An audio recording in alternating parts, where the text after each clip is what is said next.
My name is Jennifer Jackman, and I'm one of the 3 co-chairs of the Earth Days planning committees. And this event is a part of that larger week-long event. And you all can find in your chairs a schedule of events.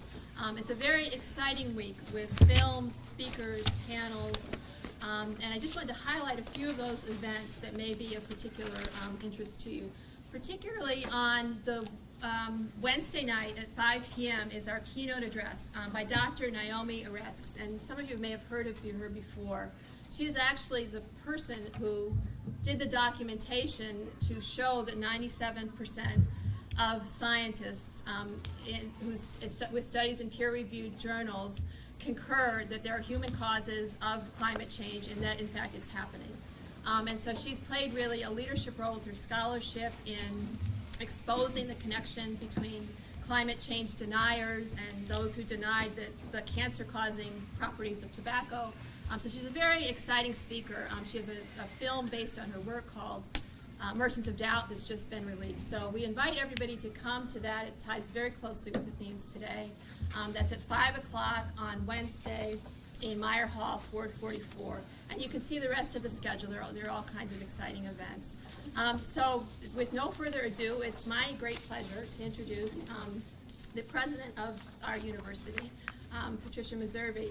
And we're very fortunate at Salem State to have very strong support within the administration at all levels for earthquake in general and for environmental awareness and action in particular. Earth Days Week received support this year from College of Arts and Sciences, College of Health and Human Services, Barrelton School of Business, as well as, I'm forgetting, at the Graduate School and the Professional and Continuing Studies School. So there's very strong support campus-wide under the leadership of our president, Patricia Meservey. Thank you, Jennifer. And thank you all. I'm really pleased that we're all here today, and I do want to thank Jennifer and everyone who's working on Earth Week to launch what is a very exciting program here on campus. Just the buzz that you could feel coming by Vets Hall. You could see everybody engaged and enjoying the opportunity of conversations with each other. So thank you to all who have organized the week.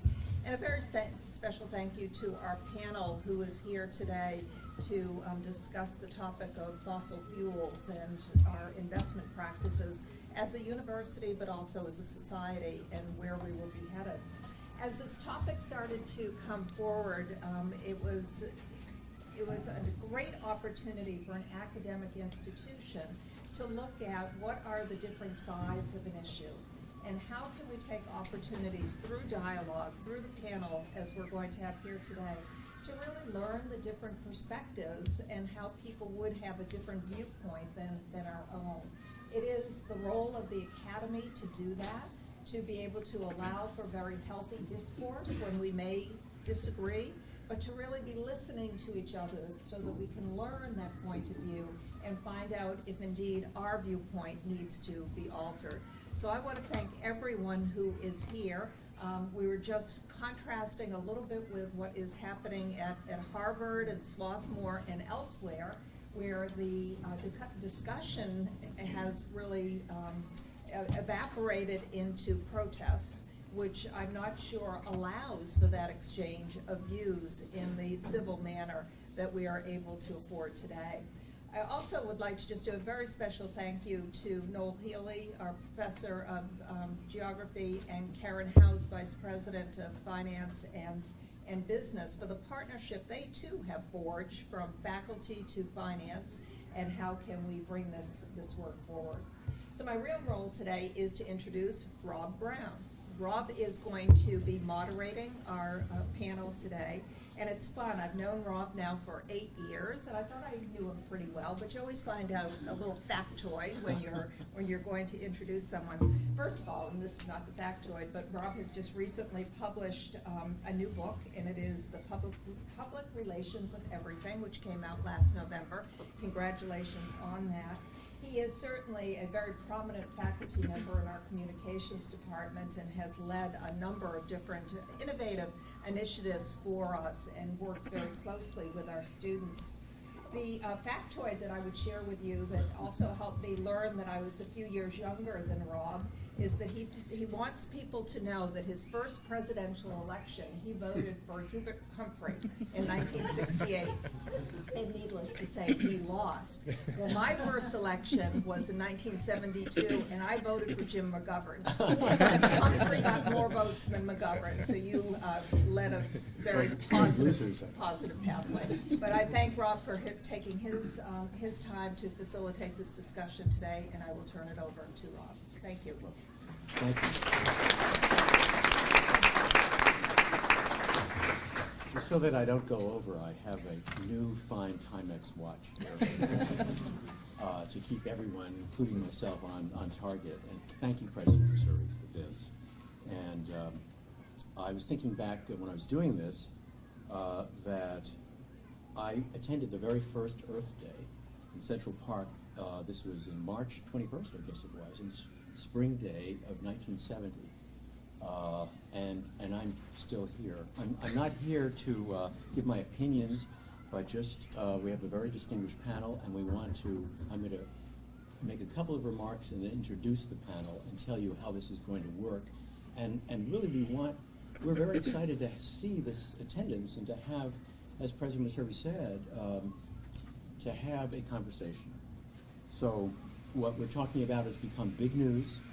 As Pat said, at Harvard, there's a week of protests. That's what's happened. They're blocking the president's office. It takes me back to the 60s with the Vietnam War days and the civil protest days.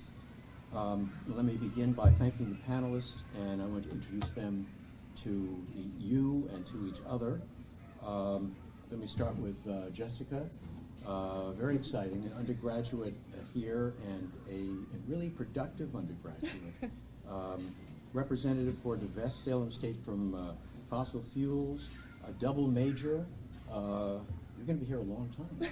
I'm almost done, actually. In geography and English. So welcome, Jessica. Thank you. And we've arranged it so these are the people who are going to speak for the divestment, and these are the people who are going to speak against it or question it. Tom Francis is Director of Oil and Gas Research at Fossil Free Indexes. I've got the pleasure just of meeting him. Welcome, Tom. Thank you very much. And force in this, as the President has said, Noel Healy, I just had the pleasure of meeting, and he's a professor of geography here at Salem State.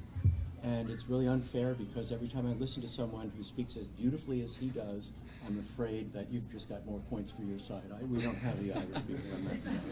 It's tough. His research on climate change and his passionate views on the issue is a major reason we're even having this conversation. And on the other side, Karen House is a Vice President for Finance and a major force in why we're having this conversation. I had the pleasure of meeting her recently, and the Vice President for Finance and Business. Welcome, Karen. Thank you. John Keenan is former state representative and general counsel and vice president for administration here. He served 5 terms in the, was it 5 terms? Yes. 5 terms in the House of Representatives in our Massachusetts House, and chaired the Joint Committee on Telecom, Utilities, and Energy. Correct. So, welcome, John. And Michael Tyler is Chief Investment Officer for Eastern Bank Wealth Management and Chief Spokesperson for Eastern's Investment Services. Welcome, Michael. We have quite a panel.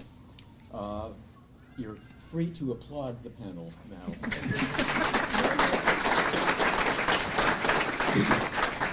This is how this is going to work. Each panelist will make a brief statement, and I've got my Timex here. It will not buzz, and there will be no, if people go over, there will be no Academy Award musical bumper. It'll just be me giving the hand signal. And I'll signal the speakers when you have about a half minute to wrap up. 4 minutes, we figured this. We don't want to be that rigorous, but we want to have a conversation. But give you time for any of your questions. Following the panel's opening statements, each panelist will have 2 minutes respond to any or all of the other panelists. Have a chance to say, I agree or I don't agree, or, as case may be. Following that, I will limit myself to one question, just to give everyone a chance, one question for the whole panel, and that's it, rather than for everybody.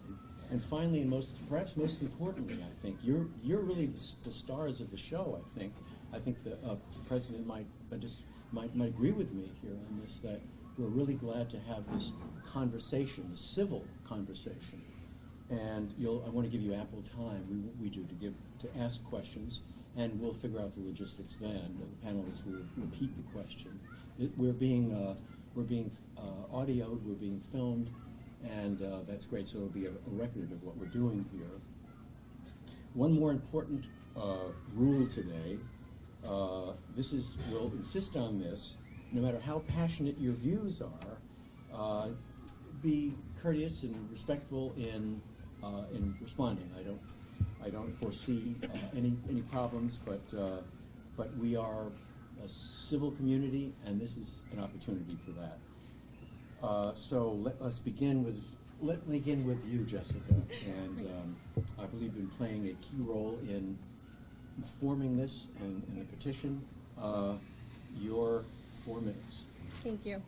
I just want to start off by saying divestment is not a fringe movement. It's a movement that every one of us, whether we like it or not, has a stake in.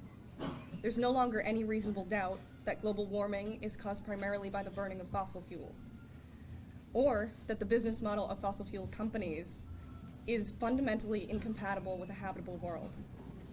It is for this reason that fossil fuel divestment has been supported by global leaders like Desmond Tutu, President Obama, the World Bank, United Nations, and World Council of Churches. Major endowments, including the Rockefeller Brothers Fund, British Medical Association, and Norwegian and Swedish pension funds, have paved the way for large-scale divestment.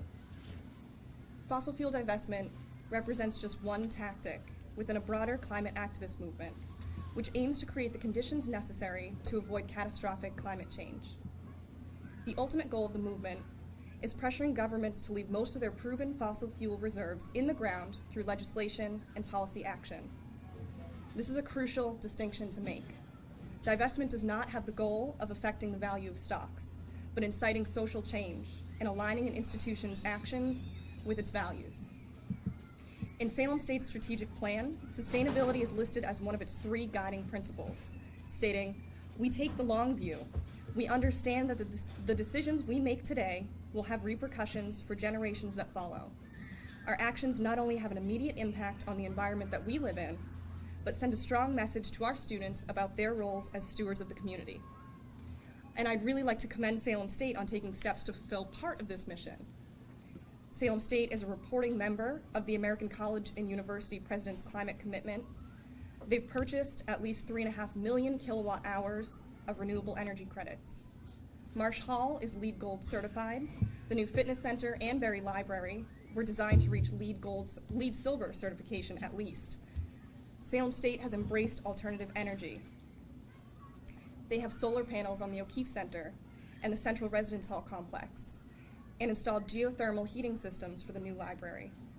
The geography department that I'm a part of offers an environmental concentration, offers a sustainability major and minor, The biology department offers an environmental concentration, and countless other departments offer courses related to energy, planning, and sustainability.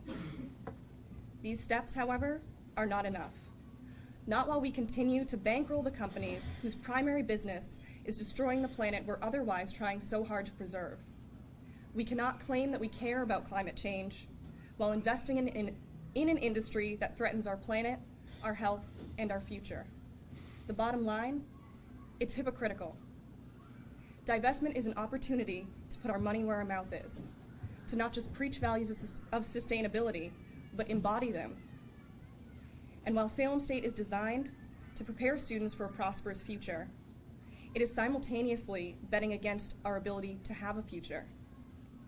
I graduate in a little over a month, but I will only truly be proud to call myself a Salem State alumnus when the university aligns its actions with its mission and joins the growing list of divested institutions. This is a fantastic opportunity for Salem State to lead and I really hope that the administration will listen to their students. Thank you. Thank you, Jessica.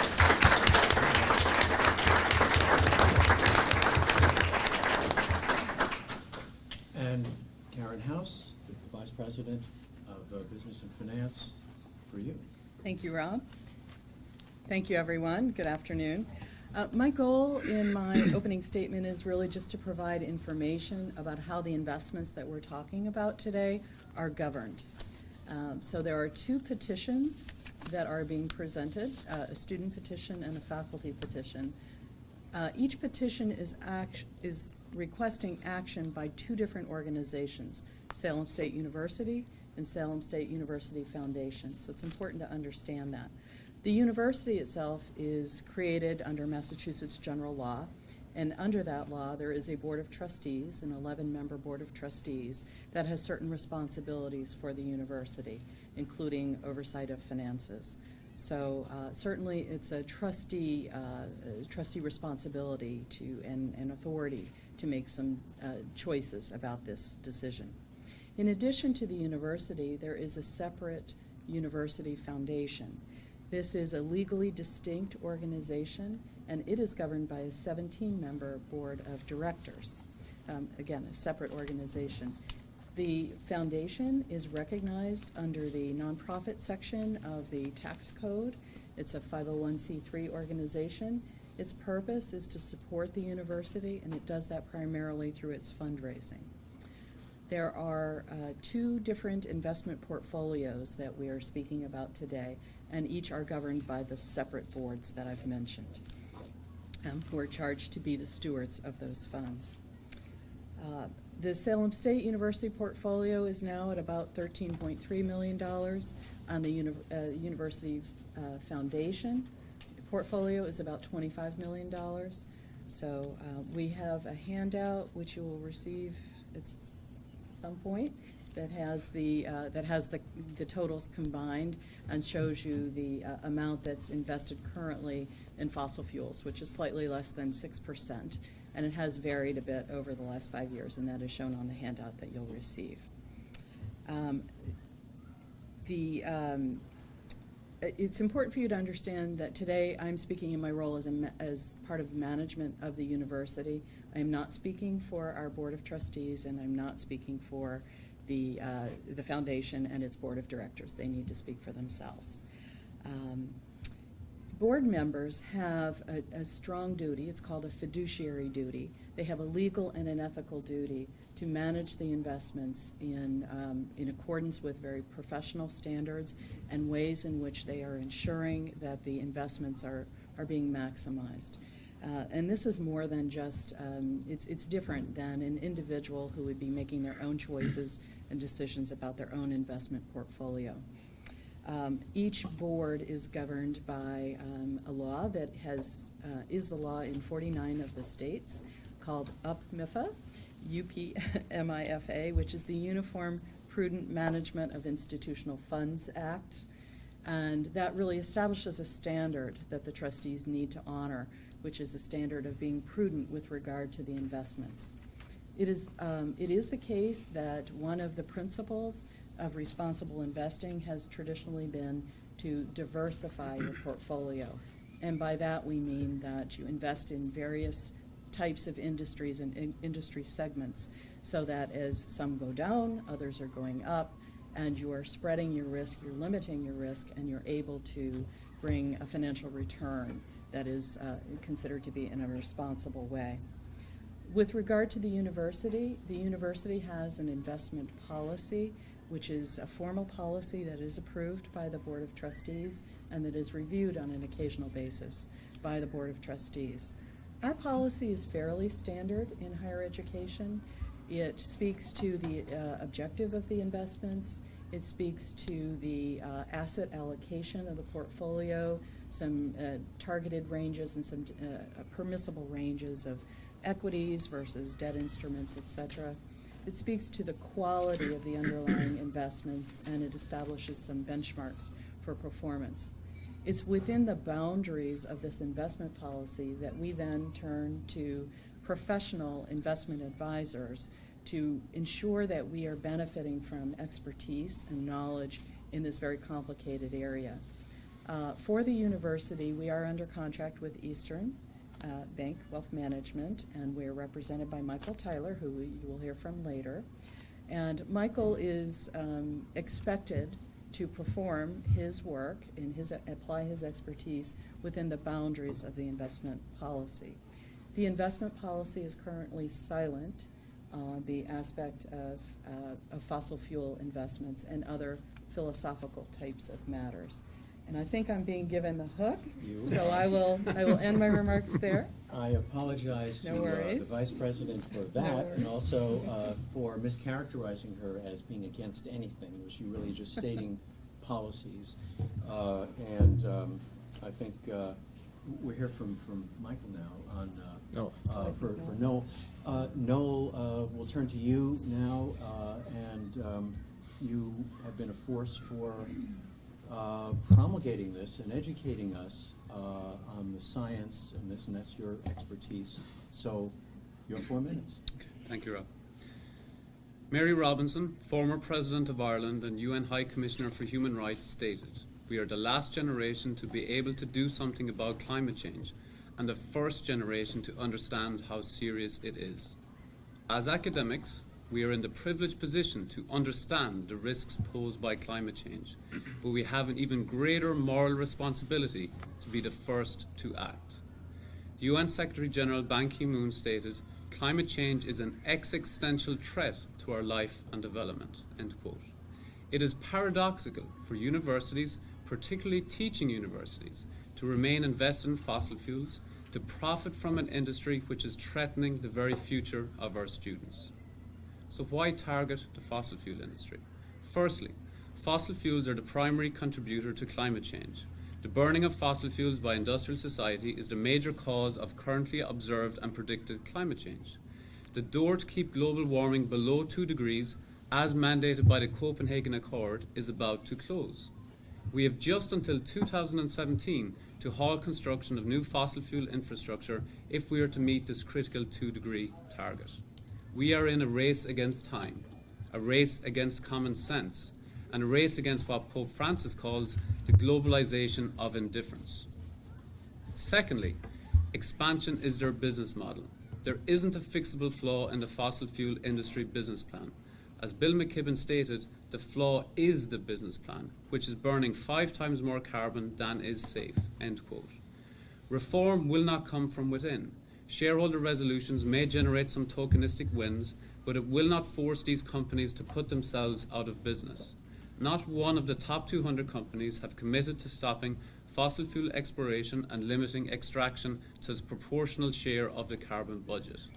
They instead are spending over $500 billion annually seeking new reserves. Tokenistic investment in alternative energy and a well-greased public relations campaign cannot hide the simple but terrifying math. Thirdly, they fund climate change denial. Fossil fuel interest groups have promoted and orchestrated anti-science disinformation campaigns, spending $900 million a year on the climate change counter-movement, attacking individual scientists, opposing climate legislation, and undermining public confidence in science. By investing in fossil fuels, Salem State is undermining the integrity of science, and it is forfeiting its duty and moral responsibility as an institution of learning. Finally, why the tactic of divestment? This is a nationwide movement of universities, churches, cities, and institutions that are taking a stand to tell the public, the government, and industries that there can be no more business as usual. Political will, rather than technology, is the biggest obstacle to mitigating climate change. Previous divestment campaigns, from the apartheid to tobacco, successfully lobbied for restrictive legislation affecting stigmatized firms. Fossil fuel divestment can undermine the industry's political power, lower the barrier to the passage of meaningful climate legislation, and assist the creation of market conditions by which alternative energies can thrive. Archbishop Desmond Tutu, apartheid campaigner and advocate for divestment, stated, "If you are neutral in situations of injustice, you have chosen the side of the oppressor. In 100 years from now, people will look back on our time with disbelief for the lack of action on a clear and present danger. Salem State has the opportunity to be on the right side of history, to align our values with our mission, and to not passively wait for others. Thank you.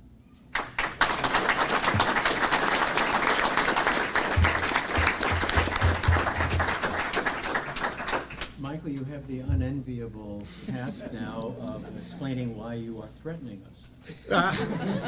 I didn't know I was threatened, but let's posit just from the start that fossil fuels do bad things for the environment. There's no question about that.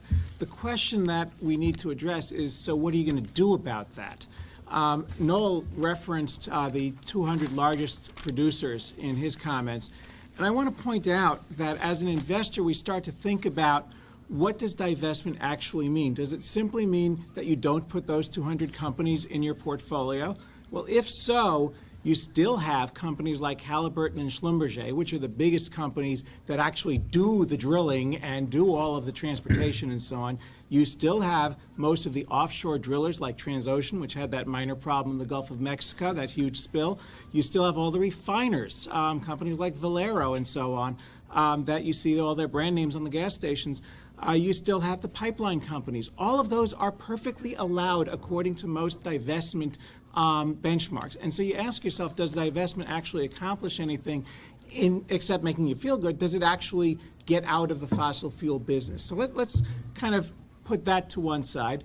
It also penalizes some of the largest investors in green energy. For example, by far the largest investor in green energy in the world today, private sector, is a company called Chevron Texaco. You might have heard of them. So do you really want to penalize them, or do you want to simply say, well, maybe I don't like fossil fuels, but I like Chevron better than Exxon, as an example? Those are questions you can ask. Now let's talk about what happens. What if you do divest? Oil prices go up and down, obviously. They go down a lot, and they go up a lot. So if you want to think about the impact, what it means to Salem State University to get out of the fossil fuel business, look at what would have happened over the past 50 years, let's say, so that we can get away from the monthly and annual perturbations in oil prices. If you had divested 50 years ago, you would have an endowment today 1/4 smaller than you actually have, which means no parking garage going up. Maybe a few labs didn't get built. Maybe some majors aren't being offered. It has real-world impacts on what this school can do, and if its mission here is to teach, then you need the money to teach, and divesting an entire sector of the economy can have very adverse consequences on that. What can this university do? Jessica mentioned a few wonderful things. You can invest in buildings using the LEED certification. You can teach the students really well, as you're doing in several of the majors. And most importantly, let me emphasize this, Jessica and Noel are sitting at this table for one reason and one reason only, and that is that they own Salem State University. As students and as faculty, they own this university. Well, you know what? If you want to change Salem State, you got to have a seat at the table. And if you want to change Chevron or Exxon or any other oil company or coal company or whatever, you've got to have a seat at the table, which means through ownership comes your voice. You will have a much bigger impact if you are able to demand that companies disclose their greenhouse emissions, if you demand that they express their plans for their stranded assets, if that's what it comes to, the oil that's left in the ground, if they defend or force them to defend why they are investing more and more money to get less and less oil, or to encourage them to invest in green projects. The only way you get to do that is to be having a seat at the table. So you must own that seat to some degree. Now, I'm not saying that we should be huge investors. I'm getting the hook. All right. My last point is there are other ways to do it. Ask me in the Q&A, and I'll talk about a much smarter way to change through endowment what you can do. Thank you. Thank you. And Bill, yes, you may applaud. I have ample time for rebuttals. And See, I was trying not to look at you so I wouldn't get the hook. you can't get away from it. I have an electric buzzer under the chairs. And now someone who has has chaired an energy committee, who is vice president. I wanted to get to you, John. I'm happy to go next, Yeah, wherever you want to I place want you me. to go next. Okay. And I want you to weigh in on this from your perch, both as a university. I should make, I do want to make clear, so I'm here, let's just say this is my lunch hour, so these are my personal opinions. I'm not here to express the opinions of the university, the board of trustees, or the president, so I should make that clear, because I haven't had a discussion with the board or the We have cabinet. handed so- out disclaimers. Okay. for this. So first I want to thank Jessica as well, and certainly all the students that come out and participate today. Certainly as state representative for 10 years, I participated in a lot of Earth Days, and before that as well. I have 2 young children, so I think it's great for us to have this conversation. At the same time, as the one who has been on the ballot and had to be accountable for policy that I tried to implement as a state representative, in representing a district, quite frankly, that has one of the old dirty 5 power plants, the Salem Harbor Station that was here, which was why I ran for office, quite frankly. I was city solicitor for 8 years. I dealt with the Salem Power Plant for 8 years as city solicitor.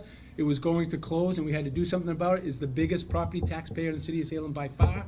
And more importantly, it was in terms of reliability for the energy grid in this area, it was going to be needed going forward. So it's part of the reason I ran for the state legislature, and also part of the reason I sought to be on the Energy Committee, and then ultimately rose to the chair of the Energy Committee. And so I bring some, I guess, political reality. There's no dispute, I don't think, on the issue of climate change and the issues that are impacting our nation.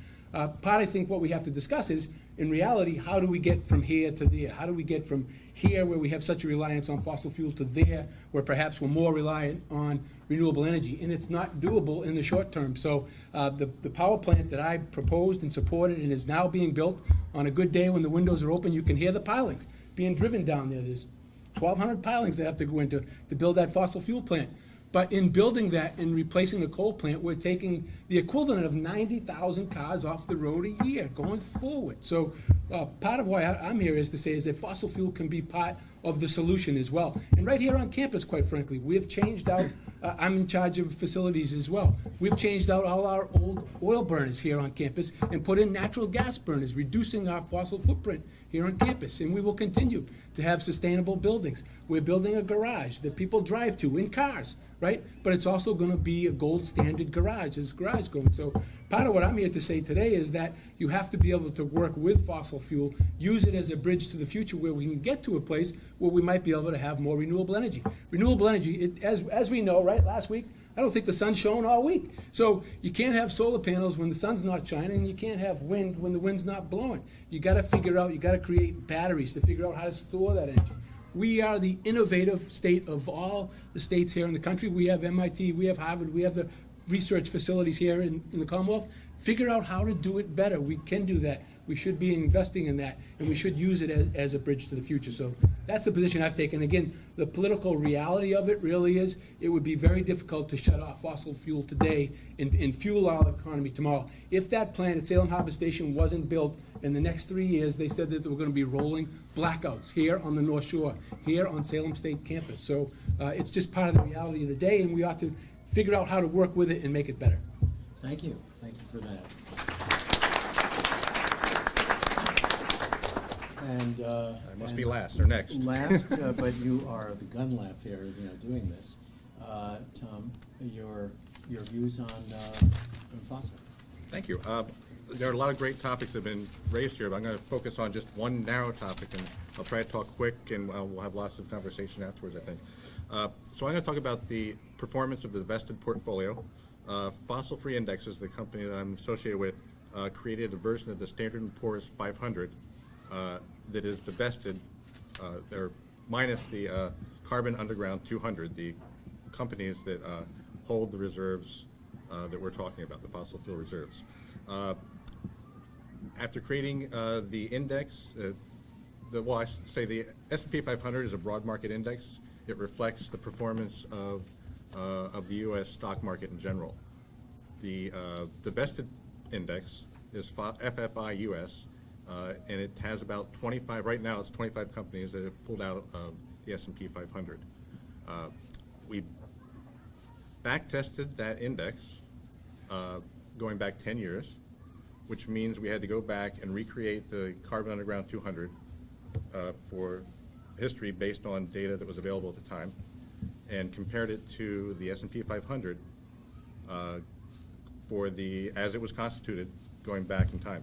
What we found is that when we created hypothetical daily returns for FFI US and compared them to the S&P 500, there was no statistical difference between the two indexes on a daily basis. So that's the market performance. There is also no statistical difference in a basket of risk measures that we calculated going over the 10-year period. We looked at the various periods of economic expansion and contraction. In each of those periods, for the same daily returns and for the risk measures, there was no statistical difference between two indexes. So our finding in this case was that there really is not a necessary performance detriment to divestment. Now, in the last year, 2014, FFI US, that's the divested index, outperformed the S&P 500 by 1.5%. That's a remarkable number, but it was a remarkable year, and it's not, I'm not quoting that number to tell you, to suggest that you ought to divest because you're going to do better. It's not a, it is not an investment strategy for beating the market, and that's not the intention of the index. You may have heard, I think that Mr. Tyler was quoting a report by Compass Lexicon. They looked at 50 years going back of a fossil fuel divested portfolio. They found that there was a that the divested portfolio did not do as well as a standard portfolio. The difference was about 0.7% over the 50 years, which can add up to very substantial differences. So I've just presented to you 3 different time periods and 3 different statistics, which really don't agree. You know, there was no difference, there was outperformance, and there was underperformance. The important thing that we're here to talk about today, and I think that Salem State really needs to discuss, is that we're looking at the next 50 years. It's not last year, it's not the last 10 years. You've all heard the statement that past performance is not a guarantee of future returns, and we really don't know what the future holds. And we can't predict what the effect of divestment will be on the Salem State's endowments. I think we can agree that the next 50 years are not going to look like the last 50 years, and that for fossil fuel companies in particular, the world is going to be a different place. And we need to recognize that, and I can talk a little bit about stranded assets, or why you would choose the, why you might divest from the 200 carbon underground companies as opposed to the wider fossil fuel industry support companies, if you have questions about that. So, Thank you. You're welcome. Thank you very much. You're all very, very good under your time. You could have actually, you know, I just have to be the disciplinary master here. Now, you've heard way things were framed, and I want to give the panelists now a chance to respond to any or all of the things that you've heard of everybody here. And maybe start with you, Noel. I know I saw you were making notes. Yeah, I have lots of notes. And making lots of notes. Okay. So let's start with you. Okay, so I would like to address Michael's comments, and I'd like to respectfully disagree with everything he said. And I have 5 main reasons. Only Firstly, everything? Only everything? with a lot of the key points. So firstly, the 50-year study that he pointed to, that study was funded by the Independent Petroleum Association of America. Studies which contradict this, which aren't funded by the fossil fuel industry, are MSCI, Advisor Partners, Impact, Aperio, SP&P Capital, IQ, BNEF also. There's plenty of studies out there which have outlined, which aren't funded by the fossil fuel industry, which says that the risk to portfolio is statistically irrelevant. Secondly, Michael said that Chevron and fossil fuel companies are aggressive investors in green energy. This is false. This is not what the statistic says. Chevron in 2014 sold off all their green energy projects. In 2011, less than 1% of all fossil fuel expenditures was invested in green energy. Thirdly, he mentioned shareholder advocacy. While shareholder advocacy might engage fossil fuel companies in changing small parts of their business. It will not change their core business model and put them out of business. Rockefeller Institute, or Foundation, has tried this for 20 years. It failed. There is no studies which have shown that shareholder advocacy can really make the changes that are required. Fourthly, Michael mixes moral and economic arguments. So he is saying that Chevron is not as bad as ExxonMobil. Chevron just got fined $9.5 billion for one of the worst environmental disasters to ever occur on the planet, and this is in Ecuador. So under the proposition that Michael proposed, Chevron will fall into this social and responsible environment. And lastly, as Tom alluded to, it is scaremongering to say that divestment will lead to this massive loss in our university's portfolio. While there are risks, we're not denying that, but I think there's plenty of studies out there which say that this is something that universities can consider without having this massive loss within their portfolio, and sometimes actually even improve performance. So I would like the conversation focused on facts here, and thank you, Mike. Thank you. And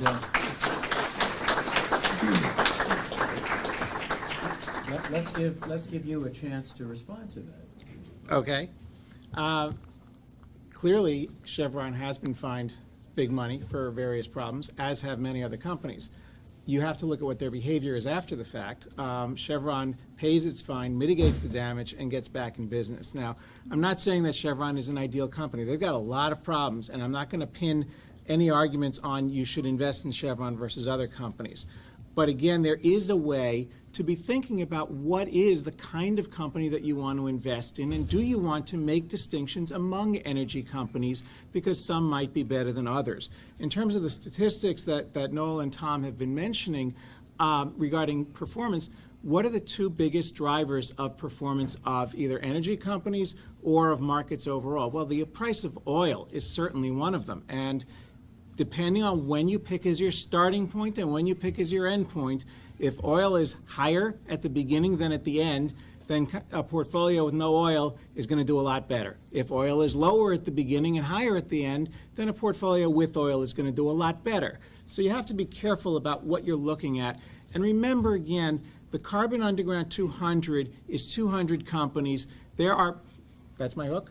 There are so many other fossil fuel companies out there that are doing at least as much damage to the environment or more that are perfectly acceptable under any kind of fossil fuel divestment program that I've seen.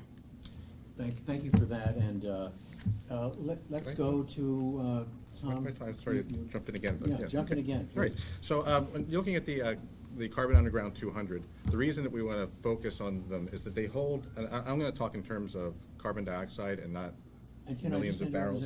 what are some of these 200 companies? You would recognize most of the top. The top of the list is Gazprom, which is the Russian gas giant. That's a good description. Rosneft, Lukoil, all Russian companies, but Russia has enormous vast resources.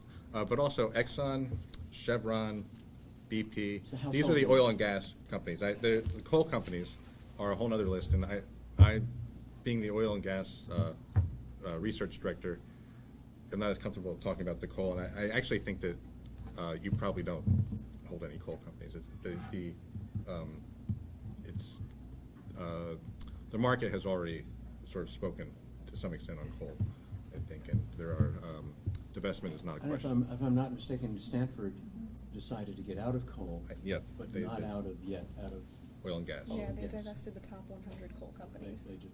Okay, please. Okay, so what I wanted to, you would look at the Carbon Underground 200 is that together they hold about 555 gigatons of carbon dioxide in their reserves. That's the inventory of fossil fuels that they hold right now as proved reserves.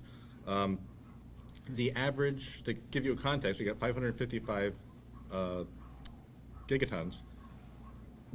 For the whole world on an annual basis, emissions are about 32 gigatons of carbon dioxide. So we're talking about a very large pool of inventory of fossil fuels. If you're not extracting those fossil fuels and exploiting them, you're not using the pipelines, you're not using the refineries, you're not using the marketing sides of oil and gas companies. So if you restrict that, we do need oil and gas and coal. Well, I don't know about the coal. We probably need oil and gas going forward. We need it. We need the lights, we need the heat. It's a reality. We could use a lot less, and if we're not extracting those reserves, we're not refining them, the Schlumbergers will not have the work to service the platforms and the operations of these carbon-2 underground companies. I'm jumping, thank you for that, and let me go to John on that. You talked about the bridge, this bridge philosophy, that natural gas be a bridge, and you want to respond to some of the things you've heard. Yeah, I guess, and I think you just admitted it, fossil fuel, right? Natural gas is a fossil fuel, has probably been responsible for the largest amount of carbon dioxide emissions in the last decade, right? The conversion from coal to gas has probably been the leading reason why we've had those reductions. And going forward for the next 30 years, we could not shut off the economy today or shut off fossil fuel and still have the energy we need to run our economy. There are maybe one new nuclear plant under construction here in the United States, maybe one unit.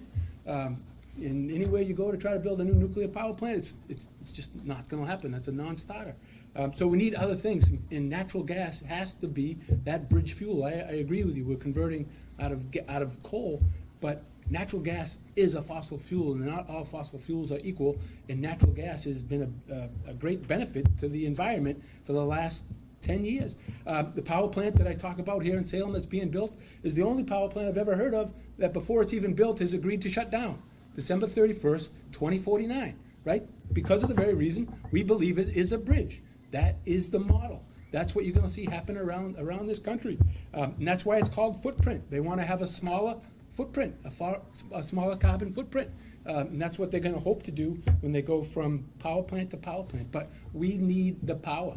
We absolutely need the power. There's 32,000 megawatts that this region, New England, needs to basically run our economy for the next 10 or 20 years. So if you want to turn on the lights, if you want to charge your cell phone, if you want to do these things, you have to be realistic.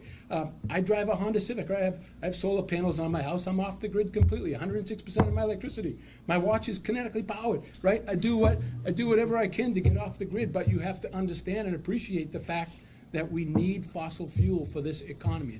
You can't shut it off overnight. I challenge you to say how we would wean off natural gas in the next 10 years even. All right, How would we do that? With that challenge, let me also say that I am wearing nanotech socks. So, I'm a student of mine who is a social entrepreneur who makes them with proprietary technology. So I'm doing my part in this way too. Manufactured in China. Manufactured, yes. Right? Manufactured in China, absolutely. Lots of coal in China. That's right. Had to get shipped. Jessica?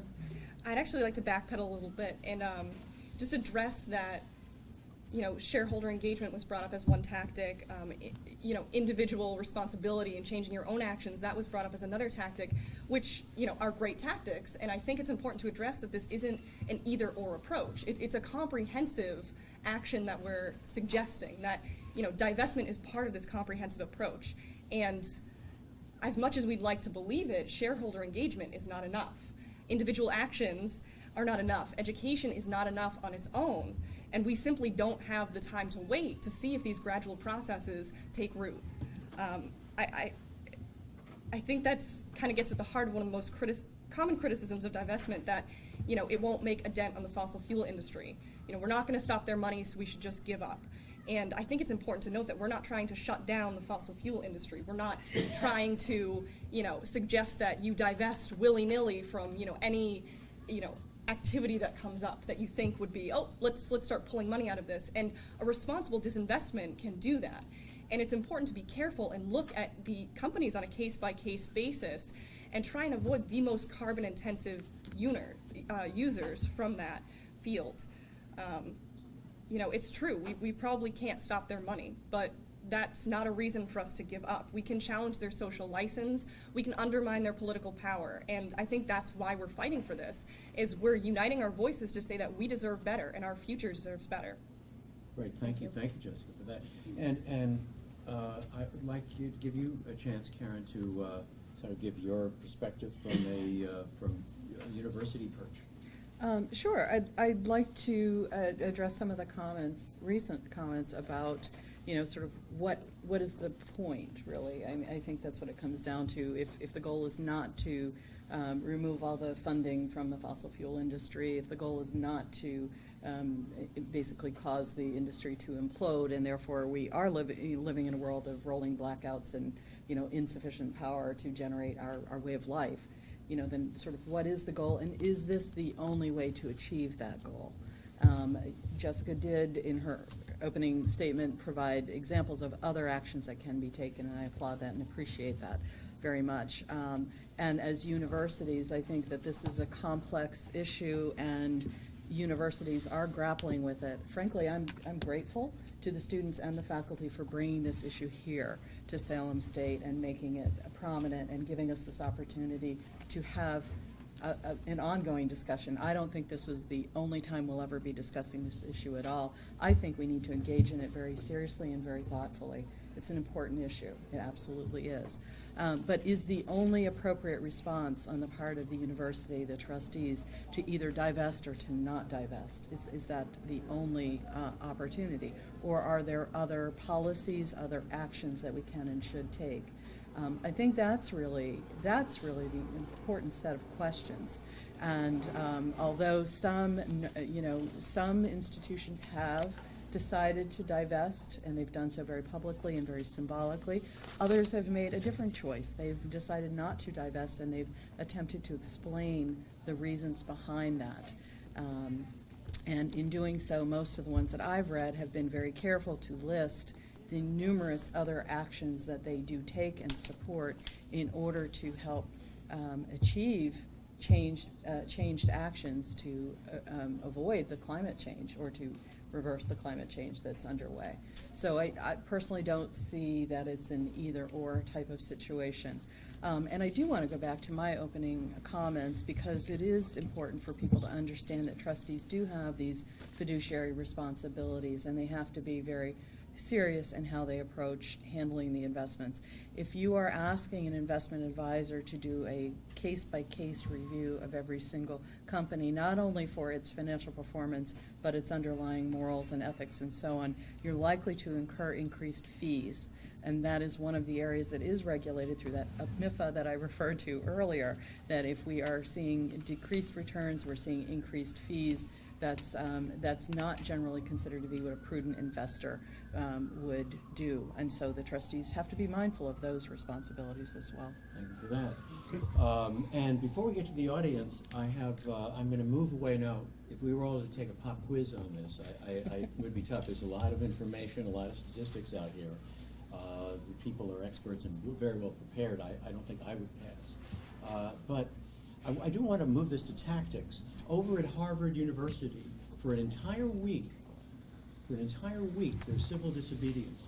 I heard last night that began by blocking 2 buildings, the administration, including the president, Drew Gilpin-Faust's office. Drew Faust was an activist in her youth, in the civil rights days.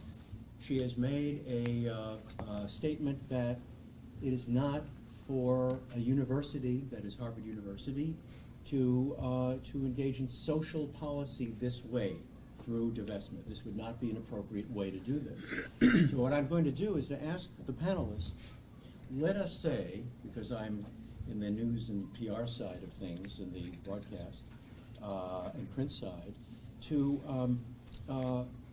comment on what would happen if there was a student protest here. I'm not fomenting one, I'm just suggesting that that's a possibility. We begin with Jessica really here. And if a microphone was put in front, by the press, in front of all of you, how would you respond to what is going on here? Because this is exactly what's going on over at Harvard University. You're going to see this on television tonight. First of all, I would ask you, Jessica, would you move this forward beyond the abstract discussion, or a really specific one, about a petition to move it into student activism in a protest? I mean, at this point, I think we've been given a great opportunity by having this open dialogue and having, both sides willing to participate and willing to, make this relationship with each other and see how we can move forward together. And I think that's, the university's mission in practice is that, the students are knowledgeable, we're engaged, and we're asking to be listened to, and I don't think it needs to come to that point. We do have a petition, a student petition on campus that has over 550 signatures. A faculty petition of a similar vein has over 50 signatures. So I think we've made enough of an impact to gain an audience at this point. Tom, briefly, how would you look at a protest movement of the kind that was going on this week? Well, I can tell you what I've seen. Last week I was meeting with Connie Hungerford at Swarthmore. I met with the divestment group in the hallway, talked with the kids who were there, and they've really raised a consciousness that the faculty and the board we're not considering. There are some real financial issues, there's some very serious ethical issues that need to be discussed, that need to be understood, and every community is going to react differently and come up with a plan on how to address it, or maybe not how to address it. It's a very personal decision, and the way that each community responds to that, their methods for getting it done, are all going to be different. And I was very impressed by the students at Swarthmore, and I was also very impressed by the faculty and the board members that I met with at Swarthmore. And they're taking this seriously. They're giving it. It's going to take a lot of time to think about and understand. It's complicated. It is definitely complicated. Noel, how do you feel about tactics? Yeah, so James Hansen first gave a speech to the Senate in 1988 on climate change. We've, over 20 years, have understood the risks. We've tried education. We've some phenomenal universities in the Boston region from Harvard and MIT. But unfortunately, education does not work, for the key reason that politics is the biggest obstacle towards addressing this problem. Fossil fuel industries have obscured the science, muddied the waters, opposed carbon taxes. Any key social movement that happened in the US, whether it was the suffrage movement, whether it was the formation of the EPA, whether it was the civil rights movement, what brought them to the point where they brought attention and brought about change? They had to protest. So the students at Harvard, who were supported by over 250 faculty, they're engaging in civil disobedience because they see this as a very important, a problem that needs to be addressed now. So that's why they're engaging in civil disobedience. So I'm not putting words in your mouth, but I suppose you would support that. I would kind of support them protest. wholeheartedly, yes. And John, how would you? I just wanted to actually congratulate everybody. Quite frankly, as an administrator here at the university, I'd be disappointed if our students weren't talking about this issue, much like, the marathon bombing case has created great debates on the death penalty recently. You have these discussions. I think this is a great topic of the day. One thing I did want to address that I think Karen brought up in regards to the slippery slope. So we all know obesity is a huge problem in the United States, and diabetes is a huge problem. Do we next divest from Coca-Cola and McDonald's and all the other places that contribute to obesity that we are certain about are causing a problem here? So there's a slippery slope when you start taking this position regarding certain corporations here in the United States. There'll be nothing left to invest in. Could I address that slippery slope? Yes, and absolutely. I just want to ask you, would you support this? And I want to have the audience jump into this thing too. Absolutely. As a matter of fact, before we do this, let's have. Would you get up and we'll state this, and if we so for everyone to hear, maybe we'll have to restate it. I'm Jeff Cohen. I haven't been a student since the 70s. Part of Strike 70 at UMass. So protest was very powerful there, and I was part of the protest there, which was divesting in apartheid back then. I am Salem's recycling coordinator. I am on the Renewable Energy Task Force. I was the first person in Salem to have solar panels on my roof in 2011. I administered the Solarize program. I want to say John Keenan was a great partner and helped do it. Before 2014, we had 13 arrays in Salem. Last year, permits were pulled for over 200. We have a new program with SAFE, Salem Alliance for the Environment, This is leading to my question. It's a nonprofit, practical environmentalist, and what we want to do is counsel people and promote solar. I have a different view than what Karen had, and I want to direct my question to Michael. I think it's less about divesting and more about reinvesting. I have my money in the Eastern Bank, but I don't have enough to wealth management. And there's a wealth management company around the corner from the Eastern Bank in Salem, and the head of that company is a strong proponent of solar, and he recommends solar as the #1 investment of all for his wealth management portfolios. Solar is not only one of the fastest growing companies, it is, I believe, in the last year, the fastest growing employer, percentage-wise. And I'm encouraging Michael and Karen and the people from the university not to think of it as, what if we don't do something, but how about looking at doing something different and investing. I'm a solar proponent, but I'm saying solar. And you can find enough companies to invest in to make enough profit for this company to do your fiduciary Well, responsibility. thank you for that, and you would get an A in my public relations class. There's no question about this. Very persuasive. Do you want to respond to this? Could I just make one statement first before passing it on? Thank you for your comments, and I just simply wanted to say I think you raise a very good point, and the only reason that we're here talking about divesting is because that's what the petitions ask for, is to divest. So we're addressing that question. There are, in fact, two different ways to invest in what I would call social or responsible investing. One is don't do evil, and that's what we're talking about here, and the other is do good. Both are feasible. Doing good is harder. It's more expensive because it's harder to find good companies and to invest in them. And a lot of them, frankly, are dependent on government subsidies.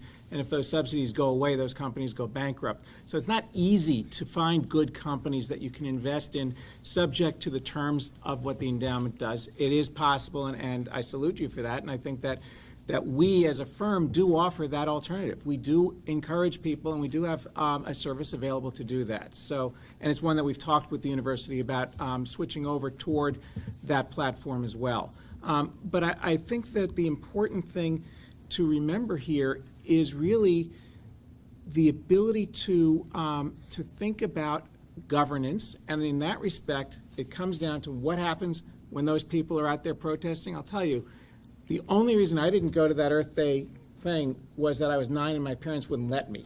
But I was on the streets protesting when I was in college against apartheid, and I do recognize there is an immense public relations value to it, and the Harvard students recognize that. So I'm not saying don't do it, but what comes next? Because once that disappears from the headlines, where are you? And what comes next, I think Salem State has a fantastic opportunity to start being in the vanguard by taking this discussion forward. There are some things that Noel and Tom and Jessica and I will agree on, despite what Noel said. There are some areas which we disagree on. But what better thing to do, and I want to cite my friend Brian Hillary, who's in the room, one of the top corporate governance people in the world, has proposed this, and I think it's a great idea, a permanent group, a permanent committee, if you will, composed of university administration, faculty, students, endowment managers, and members of the community to address these issues in an ongoing, practical way to develop recommendations for the boards of trustees that Karen talked about, so that you can make smart decisions over time and react to changing conditions over time. That's one way you can take this forward, because it is about building the right kinds of buildings, and it is about choosing the right kinds of fuels, and it is about not simply burying our head in the sand and deciding we're going to go without electricity. Those aren't options. Let me jump in here and I'll stop. and do this. Yes, that's right. Well, thank you for that. And there's a question again out here, and then I want John to weigh. My name is Tim Avrulis. I'm a senior here, psychology student. And I just want to point out one fact, that the protests at Harvard this week, they're a culmination of 4 years of organization and conversation. And so it's not just social unrest. It's actually been very highly civil. And so one one other thing that I wanted to say was, from protest, what's the next step? I think that the next step would be for the school as a whole to say, you know, we're standing in line with our values to not benefit from an industry that creates an incredible amount of harm. Thank you for that. And with respect to the panel, is a commission enough, or are we beyond that point? Are we warming up things so much it's just too late for that? What do you think?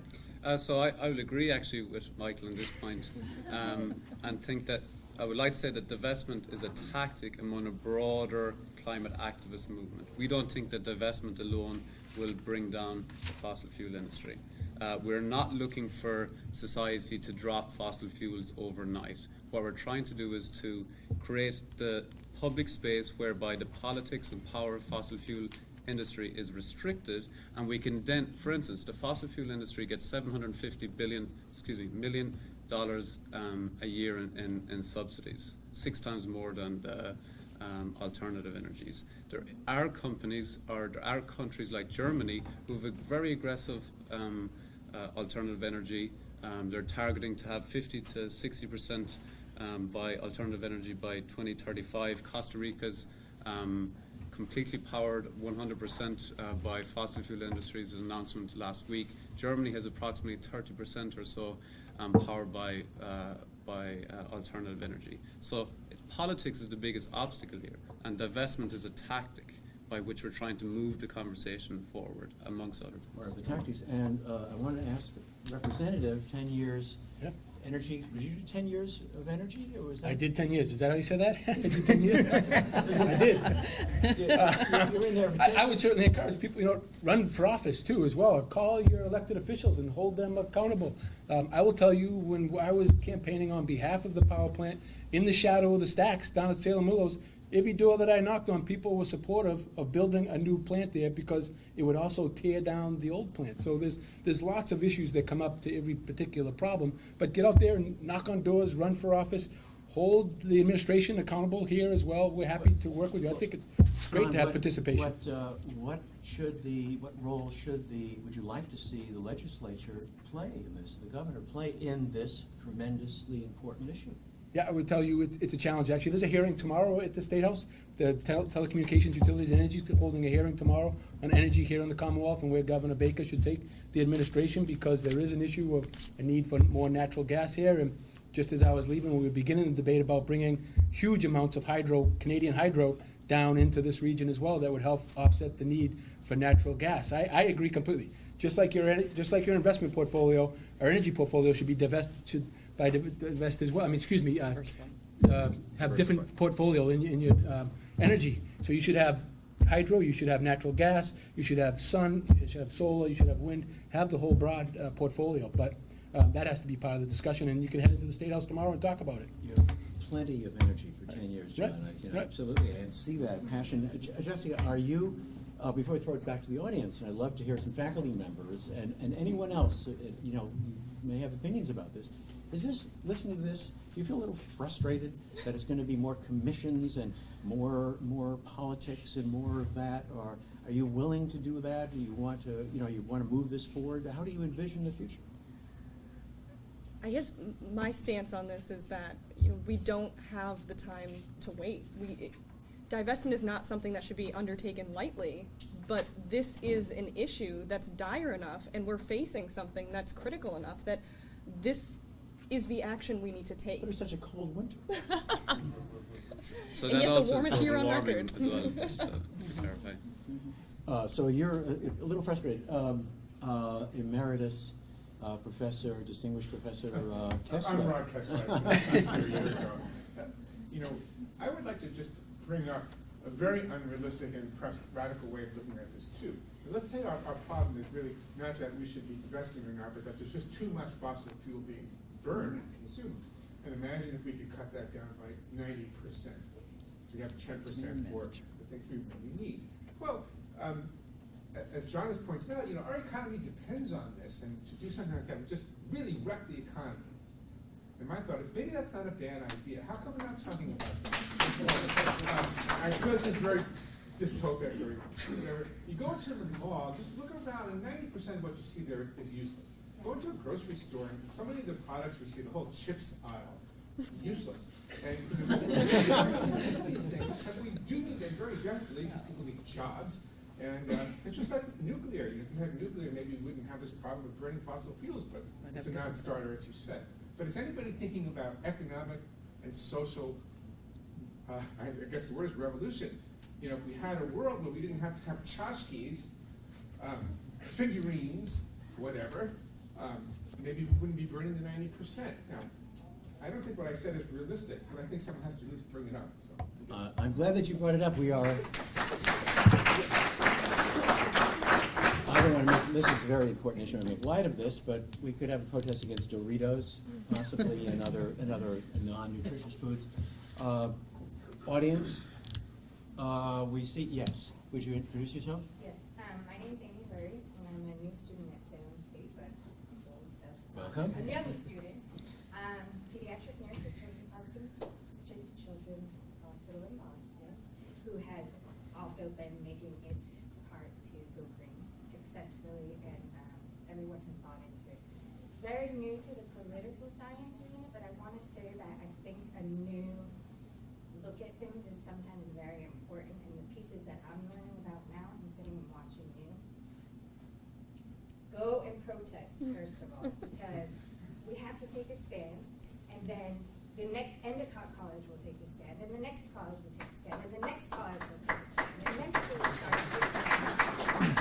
And Michael, I do want to say one thing to you, is that where do you identify yourself with? Because you're a key player here. You have huge influences, and you could start engaging more people to see it differently. Start investing in other greener ways. That is bridging the gap which John was talking about. It's not going to happen overnight, but it can't happen over a few years and starting with institutionalization. Well, thank you for that. Thank you for that. Yes, and if you'll allow me, before you do that, it just reminded me of something. My brother is a vice president at Morgan Stanley, stockbroker, very conservative kind of guy.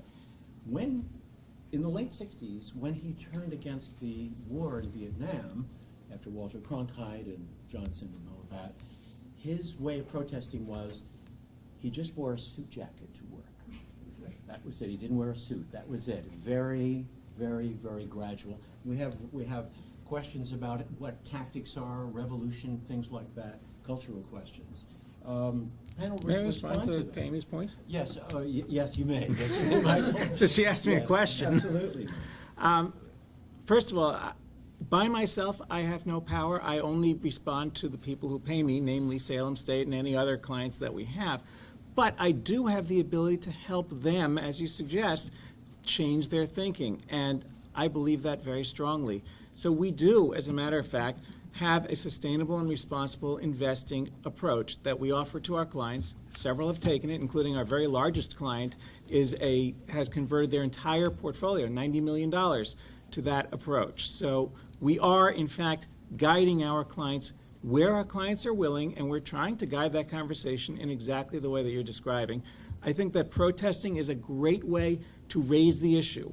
I think divestment by itself is a poor way to enact it. It's a tactic that I don't agree with, but the goals are fundamentally valid, sound, and important. And the reason I'm here is to help this university figure out what the best way is to accomplish those goals, what the best ways, plural, are to accomplish those goals. Great. I want to ask the audience, is this, you want to respond? Amy, yeah, I Yes. just wanted to thank Amy for her comment, and I think it really gets to the heart of the purpose of divestment. And you know, we're a state university here in Massachusetts. What better place than to be a beacon on the hill for this movement, to stigmatize the fossil fuel industries? And as more and more colleges begin to divest, fossil fuels will be looked at like an increasingly unattractive option for investment. And it's that ripple effect that will cause the large-scale change that will really make an impact. Well, you actually are stealing some of the question that I was going to ask the audience, which is about culture. I want to ask the audience, how many of you are students here, all right? not too many, is, it may be Harvard, it may be Amherst, it may be Stanford. Is it, as Jessica is saying, is this Salem State to take this active stand? Okay, I'm Kelsey. I'm a geography student here at Salem State, and I actually grew up, I'm from Beverly. I never thought I would come to Salem State growing up. I kind of heard about it. I'm very environmentally oriented, so I'm here today. But things changed. I did a gap year, things changed. I ended up here, and I found a home in the geography department, and I couldn't be any happier with my degree, and Salem State has just amazed me in so many ways. I think there's been a lot of change. I tell all my friends, Salem State's on the rise. So I just really feel like, with the geothermal and the solar we have going on right now, I really feel like right now it's a really important time. Do you guys view this as a marketable opportunity for the university to, go with this and show that we're an innovative school and really capture the attention? The North Shore is a wonderful area. We have a lot of really smart people who are working to make a difference in this world, and I think that this step would be hugely symbolic, and I think would draw a lot of attention to the university, and in the end, keep that rise going. So, yeah. Thank you. I want to ask you, what do you think? Is this Sure. marketable? I'll respond to that. I think that the value of sustainability is absolutely marketable and very important for the university. Do I personally think that divesting and sort of ending a conversation there would be marketable and valuable? I doubt it. I think what is really important is what comes out of this discussion that the students and the faculty have started, and the actions that we take. And I think we do have an opportunity to break ground. It's a different tactic than divesting, but I think that sustaining this discussion, creating very specific action steps, living up to those action steps, really would put us in the right side of the issue and would then also have the advantage of being marketable. I want to let you know that as this issue came forward, I talked with some of my other colleagues at the other Massachusetts State universities, and I said, are your students talking about this? Has this come up at your campus? What are you doing? And they said no. And I felt very proud, very proud to be part of Salem State University, where our students and our faculty see an important issue and bring it forward. I'm very pleased with that. Thank you, thank you, thank you for that. There's, back there, and I know it's about 1:45. Have you reached the fatigue point, audience? Do you want to go a few more minutes? I'd like to hear some more. Can we go to 2 o'clock? Is that okay? Is that all right with everyone? Is the panel? Is that okay with the panel? Yes. Let's do that. I think we got some liveliness. And there was one back. Would you introduce yourself? In the psychology department?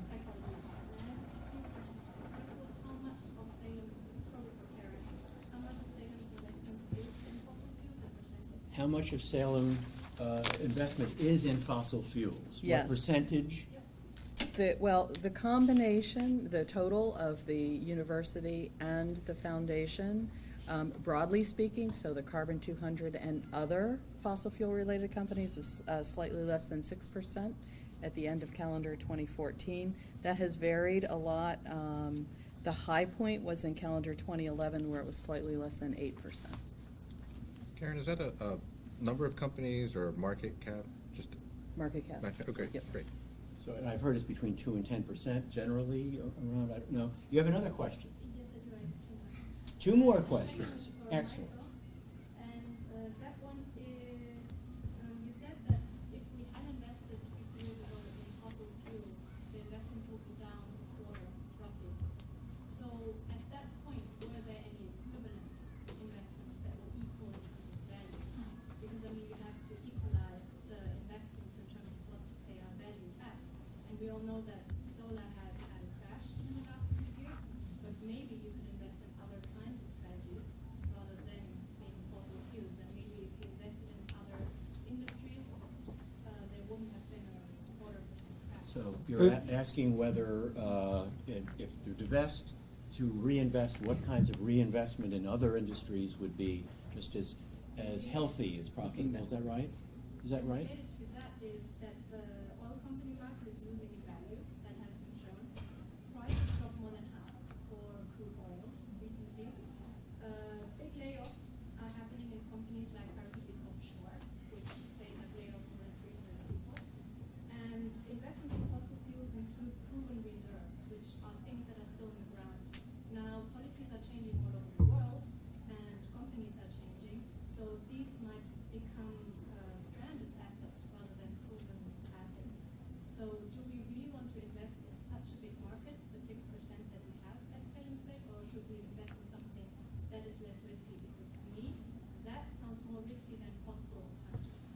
So you're asking, again, for Karen, I that can this talk to may that. not be, and you can respond to that, whether these Well, Mike will go investments would first, even be, divestment would be a good idea economically going forward. Let Tom and then Karen. Karen, You were, can you the first question was the Or- Michael, or- right? Sure, yeah, no, I'll jump in and then we'll toss it to Okay, Michael. toss it over. So, an argument against a flat statement that you must divest is not necessarily the same thing as an argument that you will invest or you'll invest more. It's really more about, is it a black and white sort of policy statement, philosophy statement? The study that we were talking about simply looked at the largest U.S. companies from 1965 to the end of last year, with or without the energy. If you took out the energy, you simply redistributed that among all the other companies. So it didn't try to say, instead of that, we would do something else. And the important thing with a lot of these studies is to really understand the beginning and the end points, because that makes a huge difference, as well as the volatility. So it's not just, was oil low and then high, or high and then low, but how much does it bounce around in the interim? Because when you're a university and you're spending a portion of that endowment every year, if the value is bouncing around a lot, it makes it much harder to plan than if it's fairly stable. And energy companies, by and large, operate differently from the rest of the economy. And so when the rest of the economy is tanking, sometimes energy does pretty well, and vice versa, which helps stabilize the value. So that there's multiple ways in which owning some energy companies does help a university plan and execute its endowment successfully. So would you like to respond to that, or Yeah. just comment? Absolutely. Tom? So, the question brought up a very important topic that hasn't come up yet, and that is stranded assets. And there is a very substantial argument to divest, aside from the ethical questions. You want to explain what stranded assets Yeah, are? so a stranded asset, a company has assets on their books, and that's a large part of their value of the company. So when the stock price goes up or down, a lot of times it's because the assets that they represent have more or less value. One of the really important assets on a energy company book, at least in terms of Carbon Underground 200, are their proven reserves. Proven reserves are the oil and gas and coal that they own in the ground, they haven't extracted, and they're very likely to extract in the next 5 to 10 years. So it's their inventory in a sense. Oil and gas companies look to replace that in terms of production, so everything they produce, they're looking to replace new oil and gas as part of their assets on the books, so they maintain their value. Because by and large, about 70 to 80% of the fossil fuels are held by governments, and these are the easy fossil fuels, the sort of poke a hole in the ground and oil squirts up like a Bugs Bunny cartoon. That's owned by governments like the Saudi Aramco and Pemex. The private industry, the Exxons, the Chevrons, are pursuing the oil and gas that is much riskier to extract. The Arctic oil, the tar sands, deep water assets. These are riskier assets to pursue, period. But if we're not going to burn some portion of our fossil fuel reserves that exist even today, not even talking forward, the private companies are going to be the ones that lose value. Are you suggesting also that it's expensive to? It's expensive, yeah. So the money you invest into Shell, say, part of that is going to their capital expenditures, which are building the infrastructure and searching for the oil and gas that they need to extract to keep their value. So, audience, again? May I just comment on that very briefly? Tom and Caroline both hit on the really important question of risk. And oil companies are rational people. They don't do stupid things as they define them, which means if the cost of pulling oil out of the ground is, let's say, $60 a barrel, and the market price is $50, they're just not going to do it. They're going to leave the oil in the ground because they're going to lose money with every barrel they pull up. So, in fact, markets are self-correcting mechanisms. You have more demand for oil, the price goes up. You have less demand for oil, the price goes down. The price of oil has been cut in half over the past year, so it's now only $50 instead of $110 a barrel. That tells you that the stock market already figured out that there's a lot of risk in oil and that there's more supply than we need. So the interesting question is, in fact, can we produce enough alternative sources of oil or reduce demand for oil enough, both of those, so that the price of oil stays down, in which case you don't want to invest in oil companies. If that's not the case and you think the price of oil is going to go back up, then the risk is that you don't own them and that those stock prices double, and if you had owned them, you could do much more with the endowment by way of supporting the university's mission. So risk is absolutely critical. Thank you for bringing it up, Caroline. Yeah, that's good. And I want to say everyone in the audience will be mailed 3 credits for political science, economics after this. This has really been quite an education for everyone. There's a question. Let's take one question more. Maybe panel quickly have any final things to say, and then we'll wrap up. I'm Ashley. I'm a graduate student in social work.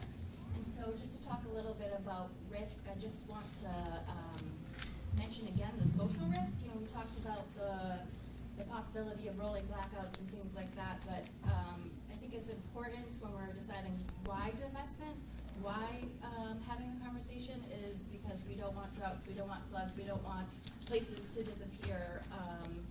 And so there are economic and political issues to consider, but not to forget the social issue, which I certainly want to align myself with as a social work student who's going to be helping oppressed populations.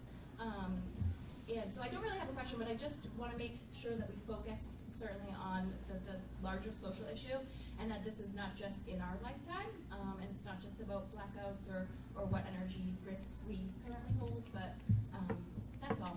Thank you. Thank you for that. Thank you. And finally, if I'll put you under pressure, 30 seconds for the panel to wrap up, 30 seconds, and then a buzzer will go off. Let's start with you, Noel. So I think there's 2 very compelling moral and economic reasons why the university can divest. The moral reason, I believe, almost on its own is strong enough for any university to act like a university should, to align its actions with what it preaches. The economic argument is also equally as compelling. The risk of stranded assets, essentially stranded assets is one of the biggest risks. And I think that this is an opportunity for the university to become a leader, and you can actually market environmental sustainability leadership, and other universities have done so and got increased monies for their endowment following divestment also.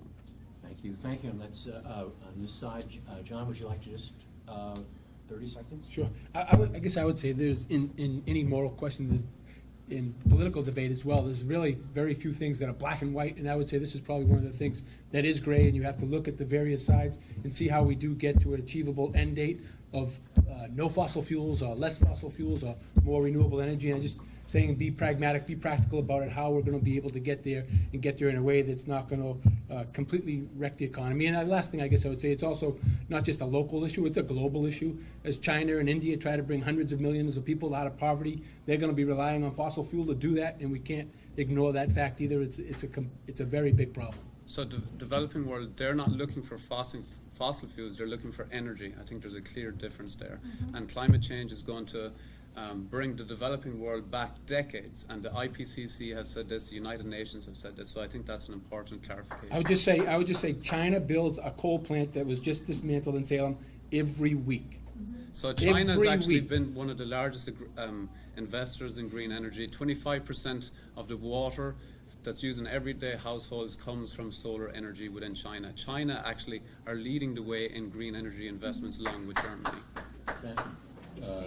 Tom. Yeah, so, the one topic, we've discussed a lot of topics, and I think you really need to do some research on all of them and think about this. But the one that I can really speak to is stranded assets. It's a very serious topic. In 2004, Shell mistakenly overstated their proved reserves, and when it was by about 20%, when it was revealed, their price dropped 7 to 8% immediately, and it stayed down. It's a real financial risk that needs to be addressed, and it's part of the fiduciary duty to understand and react to that risk. Thanks, So, Tom. yeah. And Michael? I guess I'd 10 make seconds? 10 seconds each on 3 points. One, China is a complicated story. Among other things, they built the Three Gorges Dam, which destroyed vastly more parts of the planet than almost anything else I can think of. Second, in terms of stranded assets, that's already in the market price. That's what stock markets do. They price all available information, including that. And third, the most important thing that Salem State can do is get engaged, stay with it, make this an ongoing thing, which doesn't mean short-term tactics. It doesn't mean divesting, which is an exit. It means have your voice. And I'll stop there. Okay, and Karen, and then we'll end with our undergraduate. Thank you. I agree with what Michael just said, actually, and I want to thank everyone who attended. I want to thank everyone who brought this issue forward, and voice my expectation that there will be continuing discussion on this and serious and deep thought. And I think that we do a disservice if we focus on a tactic as opposed to the broader issues, and if we don't make a commitment to action steps that are part of the broader issues. And then, Jessica, let's give you the final word here. And I also want to thank the audience. Thank you so much. How was this for you? Was this good?